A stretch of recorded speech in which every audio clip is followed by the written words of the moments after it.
everyone. Welcome to the Toronto book launch of Free Public Transit and Why We Don't Pay to Ride Elevators. Presented by Free Transit Toronto and co-hosted by the Socialist Project and the Centre for Social Justice. I'm Tara Nazarin. I'm a member of Free Transit Toronto, and I'll be chairing this speaking portion of our event. So I'd like to start off with a land acknowledgement.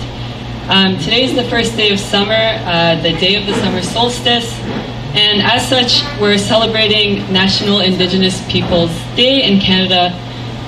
This has a lot of relevance in Toronto, with over 70,000 Indigenous people living here. As well, we must recognize this session is taking place on the traditional Indigenous territory of the Huron-Wendat, the Haudenosaunee, and most recently the territory of the Mississaugas of the New Credit.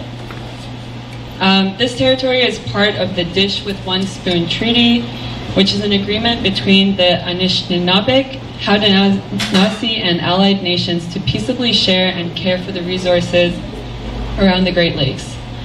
This territory is also covered by the Upper Canada Treaties. So we wish to express gratitude to Mother Earth for the resources that we're using, and to honor all the First Nation, Métis, and Inuit people who have been living on this land since time immemorial. So the format for this evening is as follows. I'm going to be introducing our fantastic speakers for tonight.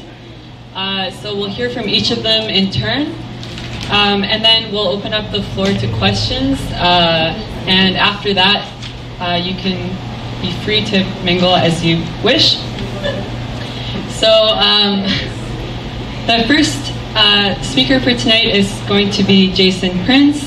And Jason is a Montreal-based urban planner with 2 decades of experience in local economic development, pedestrian-oriented planning, and nonprofit housing development, and has been involved in a number of projects in these areas, including setting up Montreal's first community land trust in the Montreal inner city.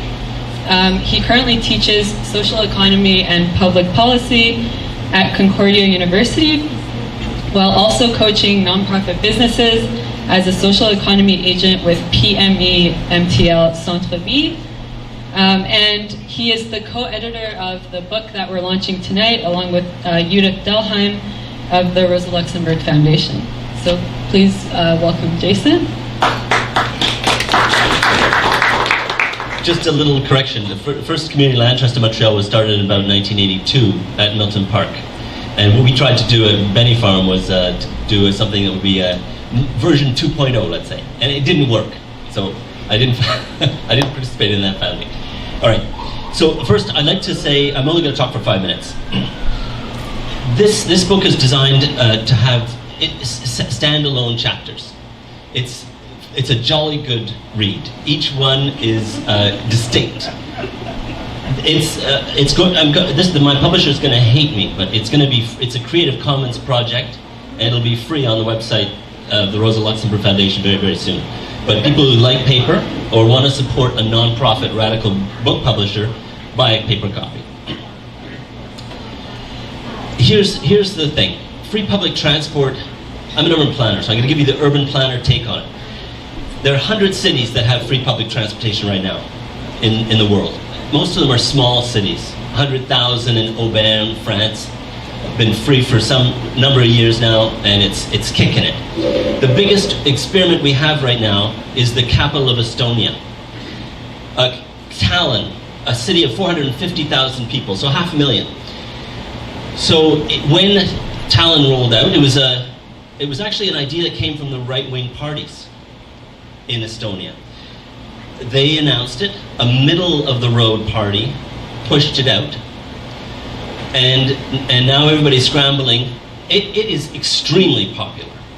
The city came out financially ahead because people moved into the city of Tallinn in order to get the free public transport. Now, it's okay, they weren't paying 70% of the fare box ratio as we do it here in Toronto. They were paying it didn't cost all that much to do it for the public authority. But the thing is that it's extremely popular. So we can have breakthroughs. The city of Paris is doing a feasibility study. Anne Hidalgo is seriously exploring it, and she's using it. And other cities in Europe are also exploring free public transport in order to achieve the European community's climate and air pollution targets. They're obliged to do this, and they're looking for ways to do it, and free public transport might give it to them. Okay, I'm going to say, because I'm not going to talk to issues that others are going to talk to, I'm going to just make one more comment from an urban planning perspective, and it goes back to the history. If you really want to see how it should be done, right over decades, because it takes decades to build these things, as we know. Find the PDF of Red Bologna. This beautiful book, which I bought at a garage sale and read many years ago, we copied a chapter from this on the public transport component of that fantastic radical communist-led city. It's a great read, and that chapter in the book is just a fantastic read. You see, here's the thing. Urban planners and radical activists need to work together. We have to hold that coalition together, and we've got to build out the movement, municipal power. We have to get political. It works if we bring the citizens with us in public consultations and meetings and build that support, build it out. It's a natural alliance. Things like free public transport in Montreal. 1 million people are using it every single day. And it's easily won. It's a vote magnet. So if we can play the cards right, if we start seeing cities go in Europe, we can win some big gains in North America. I'll stop there. Other people are going to talk to other things, and we'll exchange in the second part if people have questions. If anybody's looked at the book, I'd be happy to address anything you might want to ask. Thank you. So Herman Rosenfeld, right beside me, is a Toronto-based writer, educator, and activist who is involved in labor and transit struggles and efforts to build socialist political organization. He's a founding member of Free Transit Toronto and one of the early builders of TDC Riders, Scarborough Transit Action, and the Fair Coalition. And Herman has written the chapter on the campaign for free public transit in Toronto as part of the book that we're launching tonight. Free Transit Toronto, I want to talk about the movement in Toronto. And we've gone through different stages, and this is part of it. I want to talk a little bit about that. And we're a movement dedicated to introducing the idea of fair, free public transit in this city. It was part of, originally it was introduced as part of a project by the Greater Toronto Workers' Assembly, which has another history, and it's no longer with us. But one of the projects we wanted to do was develop our own campaign, and one that raised an issue of moving beyond transit as a kind of a commodified relationship between you pay them and you pay for transit. And of course, 70% of the operations of the Toronto transit is paid for at the fare box. And when they refer to users, they refer to customers as it's hydro, which is a problem. And we wanted to challenge not just that, but something that had implications. In order to have public transit, you have to change a hell of a lot of things. You have to change public spending, you have to change taxing, but you also have to change input into how decisions are made about what you're going to build and where. You have to change in terms of where people work, and you certainly have to change the power balance. You certainly have to change who are driving the transit changes. There are a lot of implications, and we wanted to be able to jump into that. We wanted to work within a framework inspired by a movement called Right to the City, contributed by David Harvey and others, which emphasized a different vision of urban life, shaped by public and collective services for the people who live and work there, not the neoliberal urban village vision of corporate headquarters, offices and condo developments, which have taken over most cities, including this one. As we began, we realized we knew a lot more about fighting for decommodified public services than how they might be applied to public transit. In fact, we didn't know very much about public transit here. And in an environment where there were important, new, and rather fierce debates at the time, particularly around expansion of public transit, the public transit hadn't seen any decent investment for 20 years previous to that. And yes, we know who the government was in power, we know who's in power now, so think about that. Where there had been steadily increasing fares, we were way behind the curve when it came to doing this. So what we did at the beginning was essentially we read up as best we can on the history of the then current contextual realities of Toronto transit, and we tried to get the idea of public transit out there. Most of the stuff we did was in the central core in our comfort zone, which were mostly at the time student-oriented, already left groupings. But we did engage in some extremely important tactics which taught us, some of the folks in the room here were part of the beginning of that, which taught us things that we used later on. Like we boarded subways and buses as paid users, performed street theater and mime, as we did little vignettes, and of course Mick Camilla and I did this great vignette. We're not going to do it for you though. And then spoke with passengers about free transit, handing out literature and listening to transit users' responses to the points we raised. We found that they, for the most part, thought the idea was interesting, new, fresh, but utopian. People asked us how to raise the funds for such a project, how to address other concerns about public transit, such as getting decent service, building reliable mass transit to the inner suburban areas, where many low-income working-class people live, and lowering fares in the short run. We created all kinds of displays, and we attracted a number of future activists, some older, some younger, who were intrigued by the idea and wanted to get involved. We also produced a number of pieces of literature. And I'm not going to go through the entire history as is in the chapter, just touch on 2 or 3 more points. And I wanted to talk about some of the elements in that literature, which I think is one of the things which I found most enriching about this experience. Because we saw it as part of a larger eco-socialist analysis of urban life. A call for decommodifying public transit can only make sense in relation to a larger urban agenda, one that includes massive funding through progressive taxation from higher levels of government, as well as the city. Requires major changes to existing political and administrative institutions, building mass transit on the scale required to make it work calls for challenging existing patterns of urban geography and car dependency. And of course, as you know, the working class is not united in wanting public transit.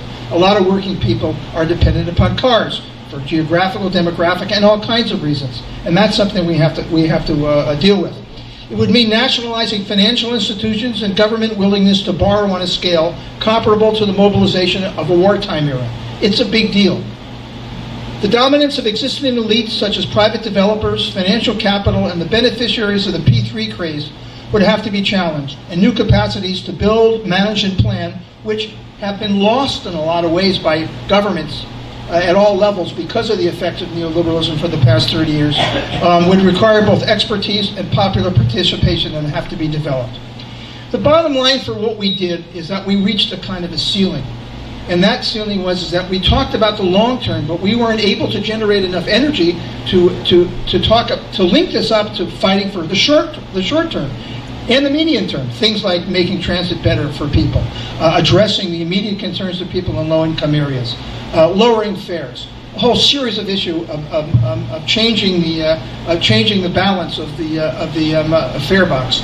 So, a fortuitous event happened. I did a session on the Bus Riders Union, and Jessica Bell, who was a local organizer, came up to me after and said, "How would you like to help develop a mass organization?"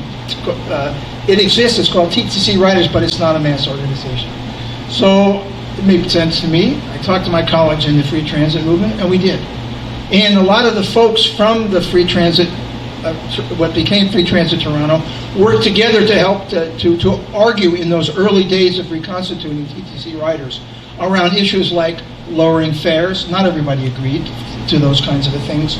About keeping it public, about fighting to make sure that service was engaged in other places in the city where lower income working people are involved, and that the main thrust is organizing people rather than simply talking to politicians. And in fact, TTC Riders has grown dramatically. And one of the people who was running the TTC Riders around, our executive directors here, will talk more about some of the work that was done.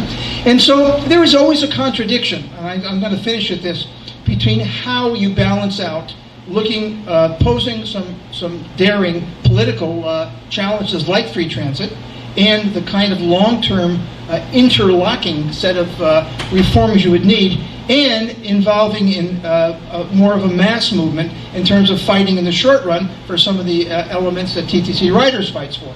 That balance, it's not really a balance, it's a contradiction. How you do both of those things is analogous to those of us who want to make fundamental change in society as socialists, yet work in trade unions, other kinds of social movements, community groups, fights for social rights, and that sort of stuff. It's something we have to continue to balance with. Right now, when the assembly fell apart, we called ourselves Free Transit Toronto, and we're doing a lot of educational work and things like this. But we're also working in other spaces, academic, intellectual writing, and also working in TTC Riders. So how you actually fight in the long run for free transit can't be abstracted for how you build on the ground at the same time. And I guess the final piece is that in an environment where there really isn't a larger political socialist left to get these general ideas out there, even just out there, other than just very pockmarked in little spaces, it means that it's difficult for people to conceive of this making sense, particularly working class communities. Even if the idea of having free transit is compelling. That's another piece I think that a lot of us need to be looking at. So I'll leave it at that. And then we'll be hearing from Butterfly. So Butterfly, Sabrina GoPaul, works with grassroots movements in the Jane and Finch area and across the city of Toronto. Among her many roles, Butterfly is a community health worker at Black Creek Community Health Center, a resident member with Jane and Finch Action Against Poverty for 10 years, and the head news correspondent for janefinch.com. Butterfly's work is united by her fierce advocacy for issues related to community safety, social justice using the arts, and affordable housing, all voiced through her lived experiences and her vision for stronger, more organized, and mobilized communities.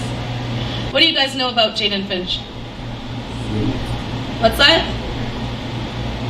A little? Anything? Shout out. What have you heard? The media. Come on, you guys can do this. It's okay. Poor. It's a poor community. It's racialized.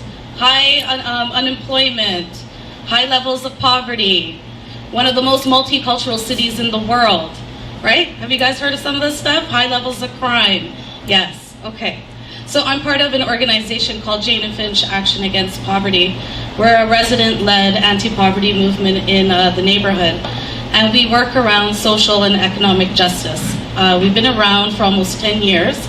And we've had some huge successful campaigns and also some huge defeats. So one of the huge campaigns I can think about was when we were saving our schools. And that was done in collaboration, and a coalition was built. And moving forward, TTC as a public transit, or as a public service, is something that our neighborhood's been impacted for many decades, being excluded from employment opportunities, job opportunities, and just being criminalized when we access TTC. I'd like to thank the host of the venue, Different Book List, for having us here today and keeping an important part of Toronto's Black history alive in the city of Toronto. So thank you, Different Book List. So recently, just today, did you hear something on the news? Yeah. How we ranked? What did we rank around commuting in the world? Six. Okay. All right. And what did you hear about Affordable City? Did you hear how we ranked on that as well? Yeah, we're the 5th, right? So communities like Jane and Finch, we feel the brunt of that. Okay, so you know the statistics are out, but our neighborhood's been excluded for many decades. So working around transit has been a big push. It's something that can move residents around in our neighborhood for those employment, educational opportunities. But as we keep pushing, and changes are happening and TTC is growing, we've also been seeing on mainstream media, right? What happened to a 16-year-old boy a couple months ago at St. Clair? We could say it, right? We could say these things because these things are happening in the city that you and I live in. Now this has been happening in Jane and Finch for many decades, where people get scrutinized for their transfers. They get scrutinized for cash fare. They get scrutinized for not having their student card when they're visibly wearing school uniform. So this is an ongoing piece of work that's necessary for us to be working on as we move through in the next 4 years in particular. I'm not sure I understand. Siri does not understand what I'm saying. Okay. What do I expect? So with TTC, I've pointed to criminalization of black and brown bodies using TTC. Also with TTC growing also comes gentrification with our neighborhood. So with transit coming, and here, what we're seeing now is landlords raising rent. We're seeing cosmetic work happening in our tower buildings and validating why the rent is going up. We're seeing people getting eviction notices at higher rates. It goes back to like 1995. Do we know what happened in 1995? I know I'm deceiving, but I'm closer to 40 than you guys think. Okay, so we're seeing a lot of trends happen again, and yes. So I think it's important that we continue to organize and connect these movements across the city. But it's also important to talk about how these public services are impacting particular people in the city as well. Okay, I think I touched on all my points. Yes, let's make some room for Shelagh. Yeah. And last but not least, by any means, Shelagh Pizey-Allen is the Executive Director of TTC Riders, which is a democratic organization of transit riders that campaigns for an affordable and accessible public transit system in Toronto. She hails from Winnipeg, Manitoba, and has been part of grassroots movements for environmental and social justice for over a decade, including Grassy Narrows First Nations campaign for Mercury Justice. So I'm Shelagh. I'm the staff person of TTC Riders, which is a membership-based organization of transit riders that campaigns for lower fares and better service. And many people here tonight are members of TTC Riders. JFAP is a member of TTC Riders, and we work together a lot. And I'm going to talk tonight a bit about the context that we're in for transit with the new provincial government, but I also wanted to talk about how do we relate to free transit. Herman has already, I think, teased out a lot of the complexities, but yeah, people do ask us about whether we've thought about demanding free transit and having bolder demands, and he sort of talked about the history of that. But when we talk to transit riders in workshops or organizations that we haven't been to before, they just can't believe that any kind of fare reduction is possible at all, let alone free transit. And so I think we made a decision it's not a winnable demand in the next 10 or 20 years, and we're going to demand something that we can attain. And the Fair Fare Coalition that TTC Riders is a part of is asking for free transit for people who receive OW and ODSP, and $50 passes and dollar fares for low-income people.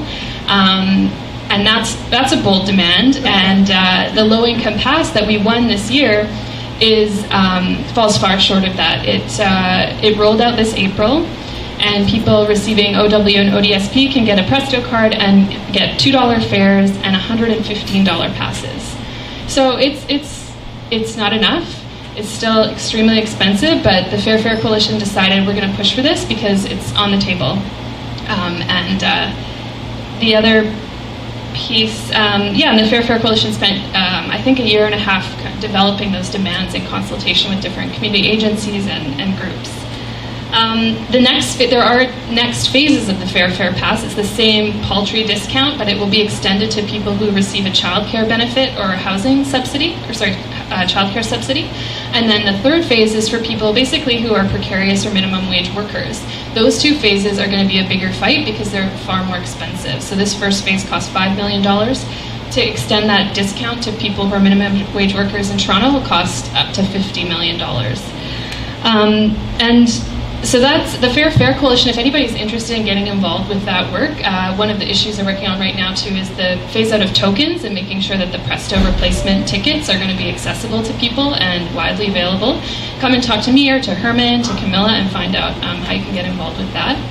But the next, I just want to shift to talk a little bit about the context that we're in and what's coming up in the next 8 months, because the election of the Ford government poses some new threats to the public transit gains that we've made.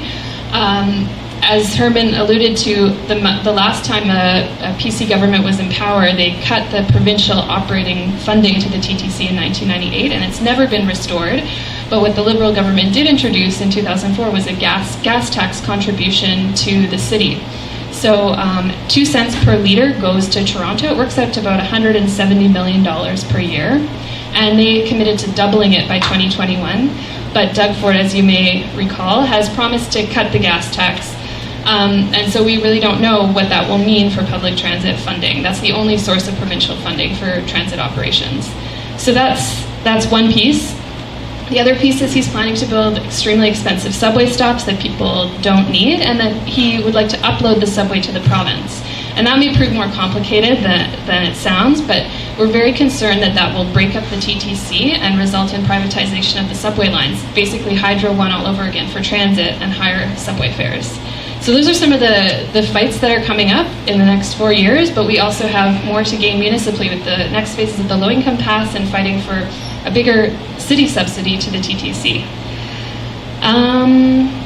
What else? I think that's all I wanted to touch on, but I just want to thank everybody for being here, for being part of TTC Riders, and to invite you to get involved in this truly critical time to fight for public services and for the public transit system that we all depend on.